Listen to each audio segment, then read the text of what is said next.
Assalamualaikum warahmatullahi wabarakatuh. Alhamdulillah rabbil alamin. Wassalatu wassalamu ala asyrafil anbiya'i wal mursalin Sayyidina wa maulana Muhammad wa ala alihi wa sahbihi ajma'in amma ba'd. Kifalakum syabab. Insyaallah ya, semoga antum semua dalam keadaan sehat walafiat dalam lindungan Allah Subhanahu wa taala. Jadi ya, sebelum kita memulai pelajaran kita, insyaallah kita akan berkenalan dulu ya. Ustadz akan memperkenalkan diri Ustadz dulu.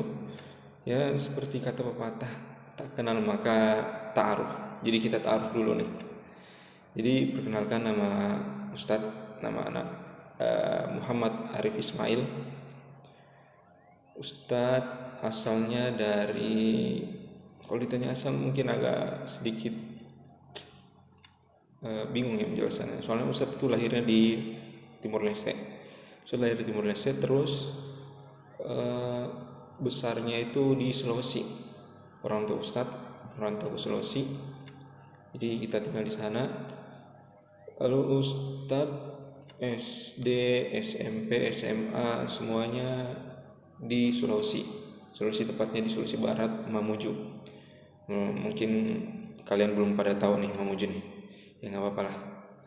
Jadi Ustadz lulus SMA di sana, terus Ustadz lanjut kuliah S1 di Stiba Aroya Sukabumi.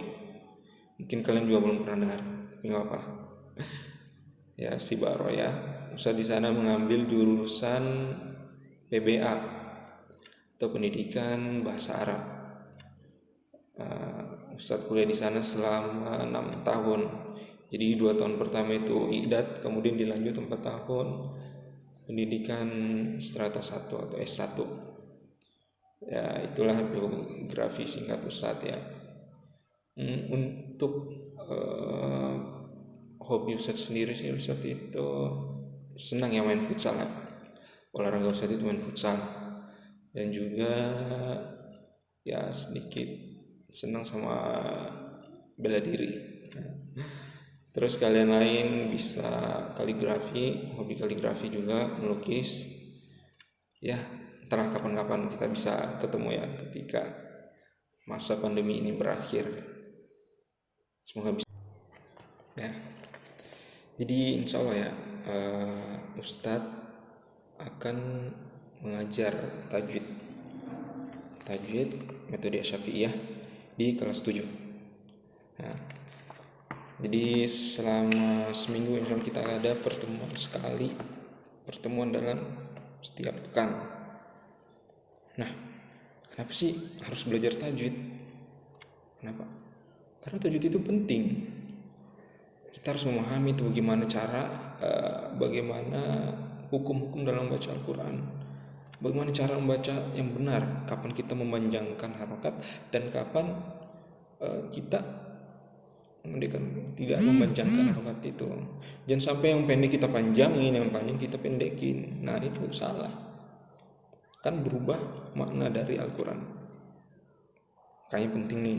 Terus bagaimana penyebutan huruf yang benar, bagaimana makhraj huruf itu, huruf ain, huruf hamzah, a. Nah, itu harus dibedain. Huruf hamzah, huruf ha sama ha, kha. Nah, penting. Makanya tajwid itu sampai kalian kuliah pun, kalau ambil jurusan syariah itu masih kalian belajarin. Ustadz aja dari TK sampai kuliah itu masih belajar tajwid. Ya, emang enggak Al-Quran itu memang enggak bisa dianggap sepele ya. Ya, penting sekali ya belajar tajwid itu. Ya, masa orang yang belajar di pesantren tajwidnya terbata-bata membacanya, terus tajwidnya nggak benar, kan nggak masuk akal ya. Yang sampai kita kalah nih sama yang belajar ngaji di masjid. Nah, kita belajar di pesantren, jadi kita harus benar-benar mempelajari ilmu tajwid ini ya. Nah, materi kita itu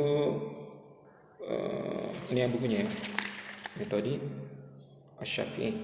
Jadi ini dikarang oleh orang Indonesia sendiri nih. Makanya jadi ini ada Ustadz Abu Ya'la Kurnia di LC sama Nizar Saad Jabal LC MPD. Ini benar-benar cocok buat orang Indonesia. Cara cepat dalam belajar tajwid nih, metode Syafi'i. Jadi pelajaran pertama itu kita akan mengenal bacaan alif lam ya, alif lam qamariyah sama alif lam syamsiyah. Gimana kita membedakan antara al qamariyah dan asyamsiyah. Ini pelajaran pertama. Nah, terus yang kedua itu pelajaran ada huruf mad. Huruf mad yang bertemu dengan hamzatul wasl. Huruf mad atau mad ya, ini huruf yang panjang ya. Mad itu panjang. Bertemu dengan hamzatul wasl, hamzah. Nah, itu. Terus pelajaran ketiga itu lafaz bacaan, lafzul dalalah. Ya, lafaz bacaan Allah. Terus mengenal mad dan tasydid. Ini ada banyak ya. Mad dan tasydid. Setelah itu bacaan huruf yang tidak berharokat. Jadi kalau kita membaca Al-Quran itu biasanya ada huruf-huruf yang gak ada harokatnya tuh. Misalnya kayak tanwin, terus setelahnya itu huruf-huruf idgham. Nah, biasanya harokatnya gak tertulis. Jadi gimana cara kita membacanya kalau di Al-Quran? Nah, kalau di cetakan Madinah biasanya seperti itu. Kalau cetakan Indonesia pasti tertulis. Biasa juga huruf hamzah itu enggak tertulis juga. Jadi hamzah enggak tertulis.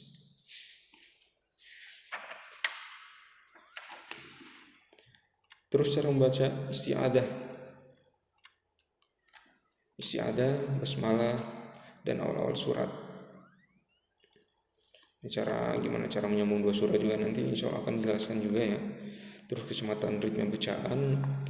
Nah, untuk yang pertama tadi bisa jelaskan itu tentang alif lam qamariyah, mad, terus hamzatul wasl, terus lafaz Allah itu, terus mad dan tasydid.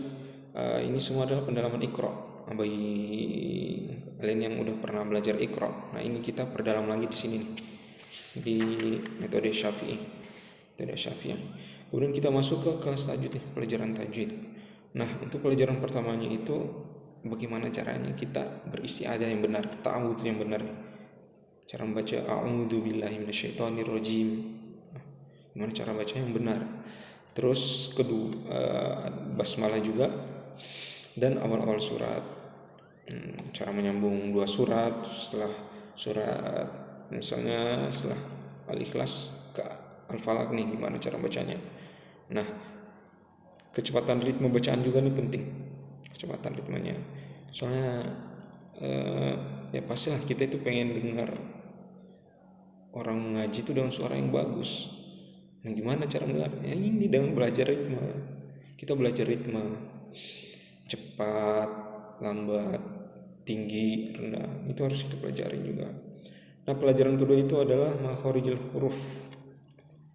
Makharijul huruf itu adalah tempat keluarnya huruf-huruf. Nah, ini nih keistimewaannya Al-Quran nih. Semua huruf itu punya makhraj sendiri, tempat keluarnya sendiri. Itu harus kita pelajari. Ketika kita salah mengeluarkan huruf itu bukan pada tempatnya, nah itu bunyinya akan beda. Coba aja sebut huruf ba tanpa bibirnya ditutup, bisa nggak? A, yang ada a kan, bukan ba. Ba pasti hurufnya harus tertutup. Ba. Nah, itu yang kita pelajari makhrajul huruf dari rongga mulut, rongga tenggorokan, terus lidah, kedua bibir, pangkal hidung. Nah, itu semua adalah makhrajul huruf. Pelajaran ketiga itu ada sifat-sifat huruf, sifat yang mempunyai lawan, dan sifat huruf yang tidak mempunyai lawan. Gimana? Nah, nanti kita akan pelajarin. Terus pelajaran keempat itu hukum nun sukun dan tanwin. Nah, hukum nun sukun dan tanwin nih. Ketika nun sukun bertemu dengan huruf ini, hukum bacanya apa? Nun sukun atau tanwin nih. Nun sukun atau tanwin ketemu dengan huruf, hukum bacanya apa? Nah, itu akan kita pelajari juga di pelajaran keempat. Nah, di sini mencakup pelajaran keempat ini ada izhar halqi, terus idgham bigunnah, idgham bila gunnah, terus qalb atau iqlab, terus ikhfa hakiki. Nah, nanti juga ada nun sukun ketemu mim tasydid, itu gimana bacanya, terus idgham mim juga ada. Pelajaran kelima itu hukum mim sukun. Hukum mim sukun yaitu ada ikhfa syafawi, terus idgham mimi, izhar syafawi. Nah, ada 3 ya. Pelajaran keenam ada hukum idgham. Nah, yang tadi itu jadi dari nun sukun, terus kita baru diperjelas lagi nih ke idgham, jenis-jenisnya dan makhrajnya dan sifat. Terus ada hukum mad. Hukum mad, mad asli atau tabi'i. Terus ada mad far'i, dan ada mad lazim. Nah, sukun asli. Kita akan belajar mad dan sukun. Nah, selanjutnya pelajaran ke-8 hukum ra. Hukum ra.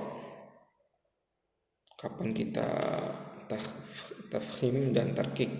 Tafkhim itu pertebal ra sukun itu. Kapan kita pertebal ra-nya dan kapan kita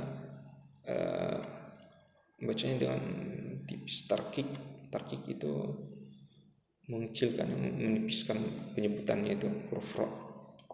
Setelah itu ada, kalau mau pendalaman lagi nanti akan wajar wakaf dan ibtidah.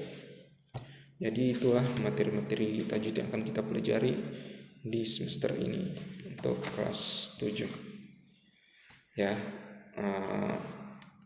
Ini mungkin sekian yang bisa Ustaz paparkan di pertemuan kita kali ini. Selanjutnya di pertemuan kita yang ke depan, ya di minggu depan, akan kita lebih perdalami lagi setiap pertemuannya. Oke, kita akhiri dengan kafaratul majlis. Subhanakallahumma wa bihamdik, asyhadu an la ilaha illa anta, astaghfiruka wa atubu ilaik. Wassalamualaikum warahmatullahi wabarakatuh.